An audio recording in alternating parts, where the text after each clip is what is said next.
ഇനി ഇതിലൊരുപാട് മാറ്റങ്ങളൊക്കെ വരുത്താനുണ്ട്, ഒരുപാട് ശരിയാവാനുണ്ട്.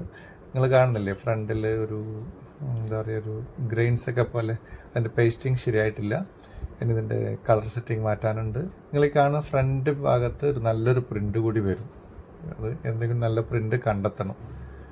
പിന്നെ ഇതിൽ നല്ല കളർ കോമ്പിനേഷൻ സെറ്റ് ചെയ്യണം. ഇത്ര ആയിക്കഴിഞ്ഞാൽ ബാഗ് പൊളിയായിരിക്കും. ഇനി ഈ ബാഗ് ചെയ്തതിന് ശേഷം ഞാനൊരു വീഡിയോ ചെയ്ത് കാണിച്ചു തരുന്നതാണ്. അപ്പോൾ ബാഗ് റെഡി. എങ്ങനെയുണ്ട് ബാഗ്? ഇത് 8 കളർ ചെയ്തിട്ടുണ്ട്. തരക്കേടില്ലാത്ത കളർ ടെക്നിക്ക് ഉപയോഗിച്ചിട്ടുണ്ട്. പിന്നെ പറഞ്ഞതുപോലെ നല്ലൊരു പ്രിൻ്റ് സെറ്റ് ചെയ്തിട്ടുണ്ട്. ഒരു യൂത്ത് ഫീൽ ചെയ്യുന്ന രീതിയിലുള്ള ഒരു പ്രിൻ്റാണ് ഇത് ചെയ്തിരിക്കുന്നത്. പിന്നെ സെയിം കളർ തന്നെയാണ് പ്രിൻ്റ് ചെയ്തിരിക്കുന്നത്. അതുകൊണ്ട് തന്നെ പ്രിൻ്റ് ഉദിച്ച് കാണത്തില്ല. വളരെ ഒരു ഡൾ ഫിനിഷിങ്ങോട് കൂടിയിട്ടുള്ള ഒരു പ്രിൻ്റായിട്ടാണ് ചെയ്തിരിക്കുന്നത്. ഇനി അഭിപ്രായം പറയേണ്ടത് നിങ്ങളാണ്. എങ്ങനെയുണ്ട്, ഇതിൻ്റെ കളർ ടെക്നിക്ക് കൊള്ളാവോ, ഇതിൻ്റെ പ്രിൻ്റ് കൊള്ളാവോ എന്നുള്ള എല്ലാ രീതിയിലുള്ള കാര്യങ്ങളും നിങ്ങൾ പറയുക. ബാഗിൻ്റെ തിപ്പ് കണ്ടില്ലേ? വളരെ അച്ചടക്കത്തോടു കൂടി വെൽ ഡിസിപ്ലിൻഡ് ആയിട്ട്. അതേപോലെ ആയിരിക്കും നമ്മളും നമ്മുടെ ജീവിതത്തിൽ. ഇതേപോലെ അച്ചടക്കത്തോടു കൂടി നല്ല ഡിസിപ്ലിനോട് കൂടി ജീവിച്ച ജീവിതം പൊളിയായിരിക്കും, ഹാപ്പി ആയിരിക്കും.